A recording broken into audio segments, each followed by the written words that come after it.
What's going on, guys? This is Miasin and welcome to my Cyber Dragon Mr. Rune. I was gonna say Cyber Rune, holy shit. Deck profile. So yeah, this deck is insane. It's probably one of the best versions of Cyber Dragons I have ever touched in my entire life. Ridiculously consistent now. If you draw like 2 Mr. Rune cards, you're pretty much in business. So before this video starts, make sure you like and subscribe. Check me out on Twitch and Instagram. And with that being said, let's jump right into it. So I am playing the kind of low ratio of Cyber Dragon monsters.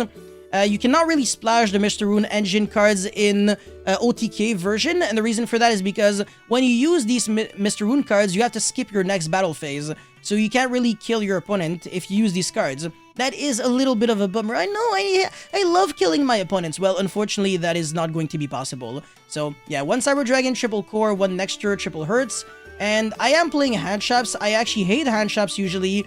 I'm 100% against them in Cyber Dragons.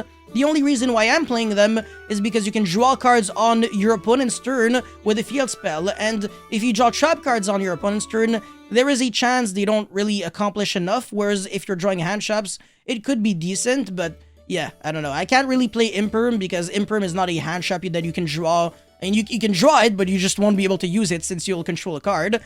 So Veiler is like better in this aspect, even though it's a worse card outside of that.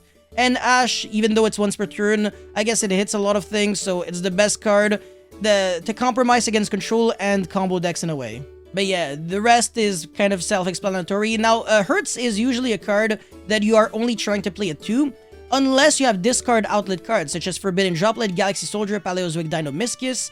And in this situation, every single Mr. Rune quick play spell card, because Huggin has to discard a card to search the Mr. Rune field spell. So if you're discarding Hertz or another Mr. Rune card, you're actually in business because you're going to be searching and generating more draws with a field spell. So Hertz is just a very good card to discard, and that's the reason why it is being maxed out at 3. Now, for the Cyber Dragon cards, outside of that, I'm not playing that many, so only triple Emergency and Cyberload, and then triple Overflow, of course. I mean, it's freaking Overflow. Why are you not playing 3 Overflow? Literally the best card in this deck, probably. Well, no, that's not true. Core is. Okay, yeah. And then Overflow after. Now, Emergency and then Overflow. It's the same thing.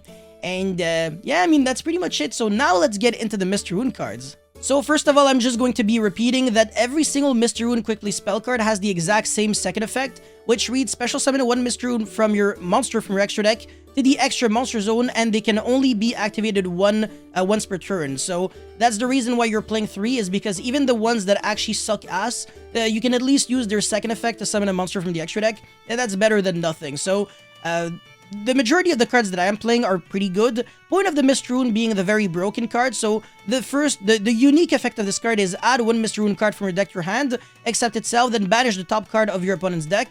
And then Mr. Rune of the Brilliant Flame, the unique effect is target 1 opponent's special summon monster, destroy it, then banish the top 2 cards of their deck. Mr. Rune of Destruction is target 1 spell trap your opponent controls, destroy, then banish the top 4 cards of their deck.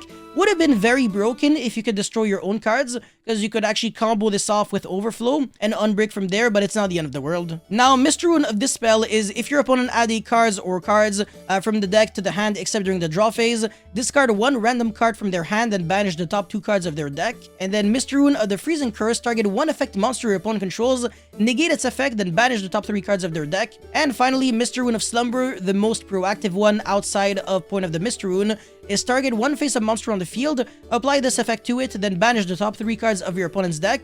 Once applied this turn, that monster cannot attack. Also, the next time it would be destroyed by battle or by card effect, it is not destroyed. And I will again remind you guys one final time of the effect of the field spell. Spring of the Mr. Rune, you can activate Mr. Rune quickly spell cards from your hand during your opponent's turn, very similarly to Paleozoic Opabinia. And once per turn, if you activate a Mr. Rune quickly spell card, you can target up to 3 Mr. Rune quickly spells in your graveyard, put them on the bottom of the deck in any order, then draw that many cards. It is a soft once per turn, and on top of that, as an added bonus, it doesn't force you to recycle back Mr. Rune quickly spell cards with different names. They can all be the same card, and you still draw 3 cards. So that's very, very broken, and it doesn't shuffle back, put back on the bottom as cost. So if you get like Ogred, and then, not really Ogred, but like if you get Ashed, then you just don't really care because you still have them in the grave, and the next time, on the next turn, when you use a Mr. Rune card, you're still going to be drawing. And if you do get Ogre on this, you also don't care because the Huggin can just protect it by banishing itself. So Ogre, Ash do absolutely nothing against this deck. And Veiler also doesn't really stop the level 2 because all the Mr. Rune are quickly spell cards, so you can use them on the draw phase. Not only get your search on the draw phase to play around Droll, but also since you're not summoning a monster with an effect during the main phase, Veiler cannot be used, so only Imperm and Ash on the monster can hurt you, literally nothing else. So that's it for the main deck explanation, but again, if you have any questions, feel free to let me know. It's either me who's going to answer all of your questions or the chat, but I mean the viewers, but either way, I don't think you should you're gonna be fine. So for the extra deck, 3 Mega Fleet and 2 Fortress, you can't really make Zeus in this deck because you have to give up on your battle phase very often. So at first I was playing Zeus with Sky Cavalry, Centauria, and Downward Magician because Core is a level 2, Huggin is a level 2, but it's easier said than done because if you can't really battle, then good luck getting there, so that's the reason why I cut them off. Infinity is just not ideal, yeah, because this is level 2, so you can't really make Puzzlemino very easily. It would have been nice if it was, actually it would have been nice. It would have been interesting if this was like a level 3, for example, but it's not the end of the world. I really don't care. But yeah, because of the fact that this is level 2, you can't really make Puzzlemino because you need 2 monsters with different levels. So most of the time you have like Core and this, and it just doesn't work. So that's the reason for that. And I'm not trying to play Galaxy Soldier and Cyber Dragon Dry. Cyber Dragon Dry would conflict because you can't summon non-machines during the turn you activate this effect. And Galaxy Soldier would make the deck so much more inconsistent. Probably if you see my Master Duel videos, you would understand why I don't play the card in real life. Anyways, you only need 1 Rampage because we're not playing Overload Fusion, and then we're playing Seeger, Lina, Verte, and Relinquished Anima. I know this might sound funny, but Verte honestly never comes up because you always just search Cyberload Fusion, so I don't know, man. This is just a little whack, but it's all good. And the reason why we're playing 3 Huggin is because sometimes you kind of burn through the first Huggin just to like contact fuse and use the other card, another Mr. Rune card to summon another Huggin in the extra monster zone. So it's very easy to just burn a lot of copies at the speed of light, and that's the reason why you need multiples to protect your cards, etc. The second effect is broken, and then this card Gary is just not the best, but when it gets destroyed by battle, I guess you can destroy a card on the field. It's not super broken, and I don't think you need 2. 1 should be way more than enough. It's just that I had a lot of free extra deck space because Infinity is basically impossible to summon in this deck. So that's it for the main deck and extra deck. For the idea section, I mean, I always go through it every single time I make a Cyber Dragon video, so do I really have to waste my time? But whatever, I guess Nibiru, Pankratops, Mana Dragons, or Nitrion already made a full video on this card. Very interesting card. I am a fan. It's a cool card. It's fun. I mean, you can use its effect from the graveyard. So yeah, if you don't know what it does, just check Mana Dragon online and you should be able to read it.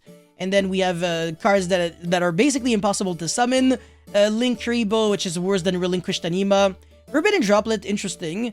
Your deck is going to lose even more to Imperial Order. Haha, nice joke, Lamau. Yes, Infinite Impermanence. Evenly matched. Yeah, I have PTSD, that's why I'm saying that. Evenly matched, Ice Dragon's Prison, Never-Ending Fun, and Solemn Strike Areno. So that's pretty much it for this Cyber Dragon Mr. Rune deck profile. Let me know your thoughts in the comment section below. Don't forget to like and subscribe, and I'll see you guys very soon. Peace.